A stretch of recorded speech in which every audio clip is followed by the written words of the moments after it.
Hello everyone, welcome back to my YouTube channel. मैं हूं आपकी दोस्त, आपकी मेंटोर साक्षी भारद्वाज। जैसा कि लास्ट वीडियो में हमने अपने इंडिविजुअल डिफरेंस के टाइप्स को डिस्कस किया था और आज हम लोग कॉजेस ऑफ इंडिविजुअल डिफरेंस पर डिस्कस करेंगे। अपनी वीडियो को स्टार्ट करने से पहले मैं आपको ये बता देना चाहती हूँ कि ये जो हमारा टॉपिक है टीचिंग के मोस्टली एग्जाम्स लाइक आपका यूपी टेट हो या सी टेट हो, DSSB हो, KVS हो, TGT हो, PGT हो, नेट हो, सबके लिए यूजफुल होने वाला है। अब बिना देरी करते हुए हम अपने टॉपिक को स्टार्ट करते हैं। ठीक है, जैसे कि हमने अभी आपको बताया कि कॉजेज ऑफ इंडिविजुअल डिफरेंस यानी कि व्यक्तिगत विभिन्नता के कारण। ठीक है, तो देखिए व्यक्तिगत विभिन्नता के कारण बहुत सारे हो सकते हैं। हम यहाँ पर कुछ इंपॉर्टेंट जो कॉजेज हैं, जो इसके कारण हैं, उनको आज हम डिस्कस करेंगे। ठीक है, जैसे कि आपका एक कारण होता है हमारा हेरिडिटी। ठीक, यानी कि वंशानुक्रम। वंशानुक्रम जो होता है वो हमारा इंडिविजुअल डिफरेंस का एक बहुत ही इंपॉर्टेंट यानी कि एक प्रमुख कारण है। देखिए होता क्या है कि जब एक बेबी, ठीक है, अपने मम्मा के पेट में होता है तब वंशानुगत विशेषताएं जो होती हैं उस टाइम पर उसके अंदर प्रवेश कर जाती हैं। ठीक है, यानी कि एंट्री कर जाती हैं।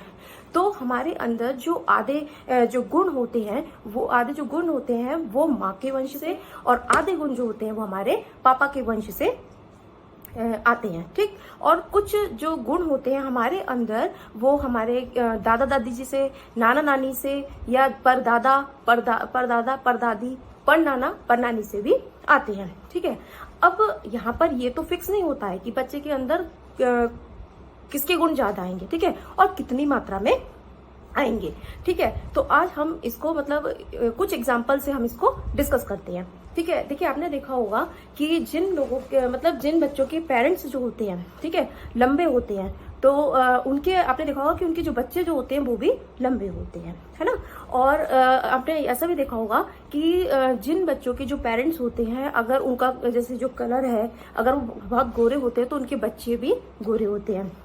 और जिनके पेरेंट्स अगर आपने देखा होगा सांवले होते हैं या काले होते हैं तो उनके बच्चों का जो कलर होता है वो भी उनका भी कैसा होता है, काला या सांवला होता है। ठीक है, और आपने यहाँ पर ये भी देखा गया है कि क्या कहते हैं, जैसे अगर आपने देखा होगा कि जैसे आपकी मान लीजिए मम्मी के जो हेयर है, ठीक है, हेयर का अगर मान लीजिए कलर ब्राउन है, ठीक है, तो बच्चों के जो हेयर है उसका कलर भी ब्राउन हो सकता है। ठीक, और इसी तरीके से क्या होता है कि अगर आपकी आपके पापा की जो आईज है यानी जो आंख है, अगर वो ब्लू कलर की है ना, तो बच्चे की जो आंखों का कलर होगा वो भी कैसा होगा, ब्लू होगा।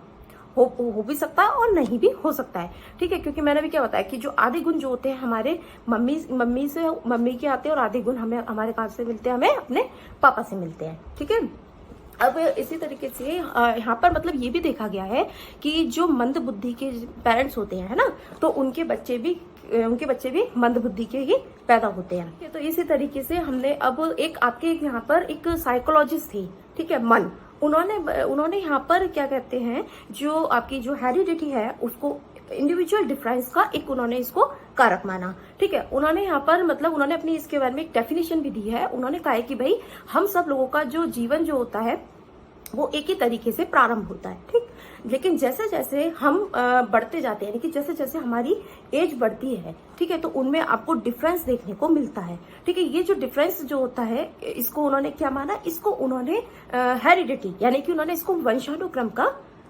नाम दिया। ठीक है, तो ये तो हमारी हुई यहाँ पर वंशानुक्रम की बात। ठीक है, इसी तरीके से हमारा क्या कहते हैं, अब हम चलते हैं अपने नेक्स्ट कारण को डिस्कस करते हैं। ठीक है, नेक्स्ट हमारा कारक जो होता है इसका एनवायरनमेंट। ठीक है, जो हमारा कारक है या जो हमारा जो कारण है वो क्या होता है, एनवायरनमेंट होता है, यानी कि वातावरण होता है। तो आप देखना कि बच्चे के ऊपर हमारे हेरिडिटी के बाद जो सबसे ज्यादा जो उसको इफेक्ट करता है वो उसका वातावरण करता है ना, उसका एनवायरनमेंट करता है, जिस एनवायरनमेंट में जो बच्चा होता है वो पलता है या बड़ा होता है। ठीक है, देखिए इसको हम एक एग्जांपल से डिस्कस करते हैं। ठीक है, आपने जैसे मान लीजिए ट्विंस बच्चे हैं, ठीक है, तो एक जो बच्चा है वो रिच फैमिली में मतलब बड़ा होता है, पलता है, और एक बच्चा जो है वो क्या कहते हैं पुअर फैमिली में पलता है।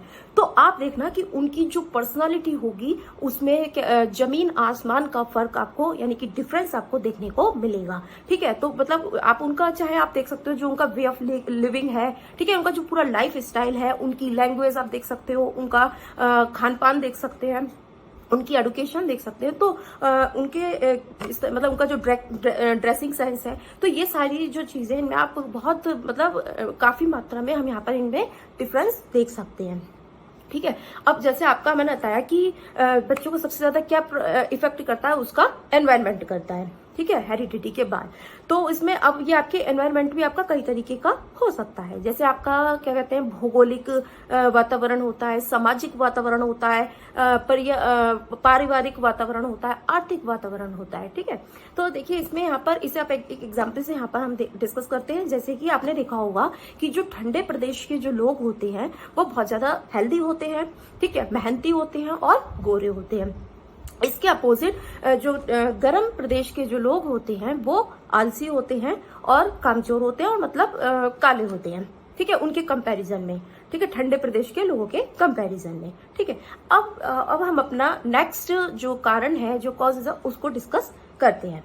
ठीक है, देखिए इसमें क्या होता है, एज एंड इंटेलिजेंस, यानी कि आपकी आयु और आपकी जो बुद्धि जो होती है वो भी आपके इंडिविजुअल डिफरेंस का एक कारण होता है। ठीक है, जैसे आप देखते हैं कि जैसे जैसे आपने देखा होगा, जैसे जैसे हम लोगों की एज बढ़ती जाती है, ठीक है, तो उसमें क्या होता है कि हम लोगों का, या कह सकते हैं कि बच्चे का मेंटली, फिजिकली और इमोशनली डेवलपमेंट होता जाता है। ठीक है, अब ये विकास होता चला जाता है उनका। तो इसमें भी आप क्या देखेंगे, जैसे जैसे हम लोगों का ये डेवलपमेंट होता है, आपका चाहे फिजिकली डेवलपमेंट हो, इमोशनली डेवलपमेंट हो, या आपका मेंटली डेवलपमेंट हो। ठीक है, तो इसमें भी आपको क्या कहते हैं इंडिविजुअल डिफरेंस, यानी कि विभिन्नताएं जो है, डिफरेंस जो है वो देखने को मिल सकता है। जैसे अब आप यहाँ पर ये देख लीजिए, जैसे मान लो एक 10th क्लास का बच्चा है, एक 12th क्लास का बच्चा है, तो आप उन लोगों के बीच में भी देख सकते हैं कि बहुत बड़ा जमीन आसमान का अंतर आपको देखने को मिलेगा, चाहे वो इमोशनली डेवलपमेंट हो, या फिजिकली हो, या मेंटली हो। ठीक है, इसी तरीके से क्या होता है कि जैसे जो बुद्धि, ठीक है, बुद्धि के कारण भी हम लोगों के बीच में क्या कहते हैं इंडिविजुअल डिफरेंस देखने को मिलता है। आपने देखा होगा, जैसे मैं बताती हूँ, जैसे आपकी मान लीजिए क्लास है, ठीक है, तो क्लास में मैंने बताया था ना कि एक जैसे बच्चे तो होते नहीं है, कई तरीके, मतलब बच्चे, सब बच्चे अलग अलग होते हैं। ठीक है, जैसे क्या होता है कि कुछ बच्चे जो होते हैं वो तीव्र बुद्धि के होते हैं, ठीक, कुछ एवरेज बुद्धि के होते हैं, यानी कि सामान्य बुद्धि के होते हैं, और कुछ बच्चे जो होते हैं वो मंद बुद्धि के होते हैं। ठीक है, तो इसके इन मतलब बुद्धि के कारण भी आप क्या मतलब व्यक्तिगत भिन्नताएं देखने को मिलती हैं। ठीक है, अब हम अपने नेक्स्ट जो हमारा जो कारण है हम उसको डिस्कस करते हैं। ठीक है, जाति, प्रजाति और देश, यानी कि यहाँ पर क्या बोल सकते, इसको हम बोलेंगे कास्ट, रेस एंड कंट्री। ठीक है, ये भी इसका मतलब व्यक्तिगत विभिन्नता का, इंडिविजुअल डिफरेंस का एक कारण है। ठीक है, इसको हम डिस्कस करते हैं। देखिए आपने देखा होगा जैसे कि हिंदू, मुस्लिम, सिख, ईसाई, ठीक है, तो अब हम ये जो चारों जो ये लोग हैं, चाहे हिंदू हो, चाहे मुस्लिम हो, या सिख हो, या ईसाई हो, ठीक है, इन सब लोगों के जो विचार होते हैं, जो आचार विचार होते हैं, जो व्यवहार होता है, ठीक है, जो रहन सहन का तरीका है, जो हमारा कल्चर है, जो लैंग्वेज है, वो एक दूसरे से क्या होता है, बिल्कुल अलग होता है। ठीक है, जैसे हम इसे एग्जाम्पल से इसको डिस्कस करते हैं। आप देखिए जैसे क्या होता है, अपने हिंदू धर्म में क्या होता है, आपने देखा होगा कि जब एक बच्चे का जन्म होता है, ठीक है, तो जब बच्चे का जन्म होता है तो उसकी छठी होती है, ठीक है, उसका नामकरण संस्कार होता है। ठीक है, इसी तरीके से जब उसकी मतलब शादी वगैरह होती है तो उसमें भी बहुत सारी रस्में वगैरह संस्कार जो है हमारे यहाँ पर हिंदू धर्म में होते हैं। ठीक है, ऐसे ही जब अपने हिंदू धर्म में किसी की डेथ होती है तो हमारे यहाँ क्या होता है कि जो डेड बॉडी होती है उसको आग लगाई जाती है। ठीक है, अब इसी तरीके से जो मोमडन लोग होते हैं, जो मुस्लिम लोग होते हैं, तो उनके यहाँ भी अलग अलग मतलब उनका अपना अलग कल्चर होता है, लेकिन उसमें जैसे क्या होता है, जब उनके यहाँ जैसे किसी की डेथ होती है तो उनके यहाँ उनको क्या किया जाता है, उनको वहां पर दबाया जाता है। ठीक है, तो ये तो हमारी यहाँ पर किस चीज की बात हुई, ये तो हुई हमारी जाति प्रजाति की बात।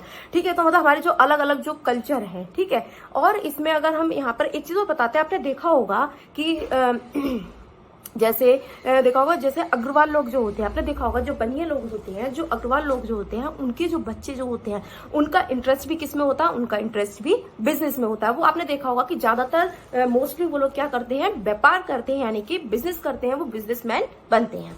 ठीक है। वैसे अब अपनी अपनी उसके वैसे तो आजकल आपने देखा होगा कि सीए भी कर रहे हैं, एमबीए भी कर रहे हैं, सीएस भी कर रहे हैं, या इंजीनियरिंग भी कर रहे हैं। लेकिन यहाँ पर जो मोस्टली अगर मैं यहाँ पर बताऊं तो यहाँ पर जो बनिए के जो बच्चे होते हैं, यानी कि जो अग्रवाल लोग जो होते हैं, ठीक है, तो वो लोग क्या करते हैं, मोस्टली बिजनेस करते हैं। ठीक है। तो ये तो हमारा यहाँ पर इसी तरीके से अगर हम बताते हैं कि भाई हमने बताया था देश, तो आप देख लीजिए कि भारत है, चीन है, अमेरिका है। तो हम ये जो देश है, तो हम जो यहाँ के जो लोग, एक बताओ, जैसे जब भारत में दिन होता है तो अमेरिका में क्या होता है, रात होती है। जब अमेरिका में रात होती है तो भारत में क्या होता है, दिन हो जाता है। ठीक है। तो यहाँ पर इसमें मैं यहाँ पर ये बताना चाह रही हूँ कि हम लोगों भारत के जो लोग हैं या जो अमेरिका के लोग हैं, उनमें भी बहुत ज्यादा उनके, आप कह सकते हो कि उनके रंग रूप में आप देख लीजिए, उनके जो कल्चर है, ठीक है, और जो उनकी आप कह सकते हैं जो उनकी लैंग्वेज है ना, और उनकी तो इनमें भी बहुत ज्यादा डिफरेंस देखने को आपको मिल सकता है। ठीक है। अब हम अपना क्या कहते हैं, नेक्स्ट जो इसका जो कारण है, जो कॉजेज है या जो रीजन है, वो आपका इसमें होता है सेक्स डिफरेंस, है ना, यानी कि लिंग विभिन्नता। ठीक है। तो आप यहाँ पर देखना कि सेक्स डिफरेंस के अनुसार अगर आप यहाँ पर देखते हैं तो लड़के और जो लड़कियां जो होती हैं, उनमें शारीरिक जैसे उनकी जो शारीरिक बनावट होती है, ठीक है, उसमें तो डिफरेंस होता ही होता है। उसके साथ साथ आपने देखा होगा कि लड़कों के सोचने में और लड़कियों के सोचने में, या लड़कों के कार्य करने के तरीके में, लड़कियों के काम करने के तरीके में, या लड़कों के इंटरेस्ट में और लड़कियों के इंटरेस्ट में काफी क्या होता है, काफी डिफरेंस होता है। ठीक है, काफी अंतर होता है। ठीक है। तो इसमें यहाँ पर देखिए, इसे मैं एक एग्जांपल से जैसे बताती हूँ। आपने देखा होगा कि जैसे जो लड़कियां जो होती हैं, है ना, वो जैसे आपके जो यहाँ पर जो मतलब ये बताया गया कि जो लड़कियां जो होती हैं वो ज्यादा शाय होती हैं, है ना, लड़के कम होते हैं। मतलब ऐसा नहीं है कि बिल्कुल ही नहीं होते हैं कोई ऐसा नहीं है, लेकिन लड़कियां जो होती हैं वो ज्यादा आपकी शाय होती हैं। ठीक है। और यहाँ पर ये भी बताया गया कि जो आप मतलब यहाँ जैसे जो लड़कियां जो होती हैं, जो गर्ल्स होती हैं, वो घर का काम ज्यादा अच्छे से कर लेती है, उसमें ज्यादा वो कुशल होती हैं, एक्सपर्ट होती हैं। और लड़के जो होते हैं वो बाहर का काम करने में ज्यादा एक्सपर्ट होते हैं और ज्यादा मतलब कुशल होते हैं। तो ये तो एक आपकी मतलब बुकिश लैंग्वेज की बात होती है। लेकिन मैं अपने पर्सनल व्यूज से अगर मैं बताती हूँ, मेरा मानना तो ऐसा है, देखिए आज के टाइम में जो लड़की जो होती है वो घर का और बाहर का, ठीक है, दोनों जो काम है वो उसको अच्छे से मैनेज कर सकती है। ठीक है। इसी तरीके से जो लड़का जो होता है, वो भी जो बॉयज होते हैं, वो भी बाहर के काम के साथ साथ अपने जो घर के काम होते हैं उनको भी वो मैनेज कर सकते हैं। क्या लड़का अच्छी कुकिंग नहीं कर सकते? ऐसा नहीं है, कर सकते हैं ना। तो ठीक है। तो ये तो हमारी यहाँ पर ये हमारी रही सेक्स डिफरेंस की बात। तो अब हम अपने जो हमारा नेक्स्ट जो कॉजेज था, यानी कि जो इसका जो कारण था, वो था हमारा परिपक्वता, यानी कि मैच्योरिटी।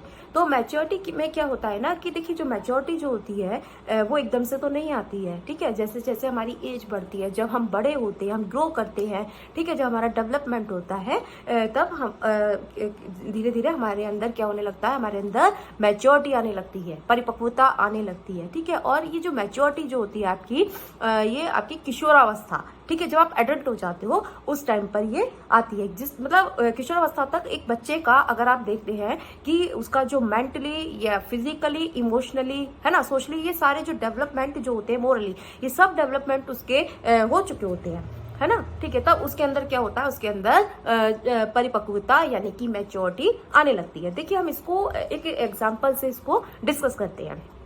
ठीक है। जैसे आपने यहाँ पर देखा कि एक मान लो पुअर फैमिली का बच्चा है, ठीक है, और एक है भाई रिच फैमिली का बच्चा। तो आप यहाँ पर देखना कि जो एक पुअर फैमिली का बच्चा होगा या जो मिडिल क्लास फैमिली का जो बच्चे होते हैं होगा, तो उसमें यहाँ पर देखना कि उन लोगों में जो मैच्योरिटी है ना, वो जल्दी आ जाती है। क्योंकि उनके ऊपर जो घर परिवार की जो रेस्पॉन्सिबिलिटी है, जो जिम्मेदारियां हैं भाई, वो आ जाती हैं। तो जिसके कारण बच्चे, आपने देखा होगा कि जो बच्चे जो होते हैं वो अपनी एज से बड़े दिखने लगते हैं। क्यों वो बड़े इसलिए दिखने लगते हैं कि उनके अंदर मैच्योरिटी आ जाती है, उनके अंदर इतनी समझ आ जाती है, इतनी परिपक्वता विफलता आ जाती है वो क्यों आती है? क्योंकि उनके अंदर जो है उनके ऊपर क्या होता है कि उनके ऊपर जिम्मेदारी यानी कि रेस्पॉन्सिबिलिटी आने लगती है।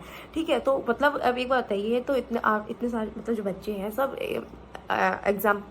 एग्जाम की प्रिपरेशन कर रहे हैं, क्यों कर रहे हैं? है ना, ताकि हम अपना ये एग्जाम क्रैक करें और हम लोगों को जल्दी से क्या मिले भाई, जॉब मिले, है ना, राइट। इसीलिए तो मतलब इतनी तैयारी करता है बच्चा। तो इसमें क्या होता है कि आप देखना कि वो इसलिए करना चाहता है कि भाई जल्दी से जल्दी मेरा ये हो जाए एग्जाम क्लियर, जल्दी से जल्दी मुझे क्या मतलब जॉब मिल जाए, मैं अपने पेरेंट्स की, अपने भाई बहन की, अपने जो घर की जो आर्थिक स्थिति है, जो कंडीशन है, ताकि वो अच्छी हो सके। तो ये क्या है, ये एक हमारे अंदर क्या आ जाती है, ये भाई एक रेस्पॉन्सिबिलिटी आपके अंदर आ जाती है। तो रेस्पॉन्सिबिलिटी आ गई यानी कि आपके अंदर मैच्योरिटी आ गई।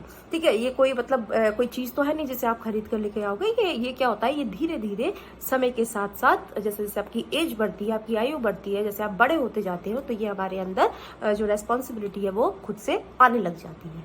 ठीक है, तो क्या कहते हैं, आज हमने क्या डिस्कस किया? आज हम लोगों ने इंडिविजुअल डिफरेंस के कॉज को, यानी कि जो कारण है, कारक है, ठीक है, हमने आज उनको यहाँ पर डिस्कस किया है। ठीक है, तो अब हम अपना आज का ये जो टॉपिक है यहीं पर क्लोज करते हैं।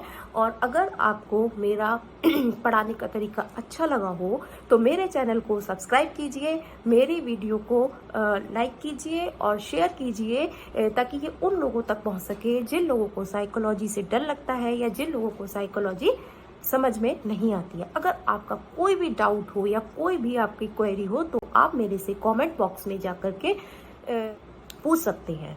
ठीक है, मिलते हैं नेक्स्ट वीडियो में, तब तक के लिए बाय बाय, टेक केयर।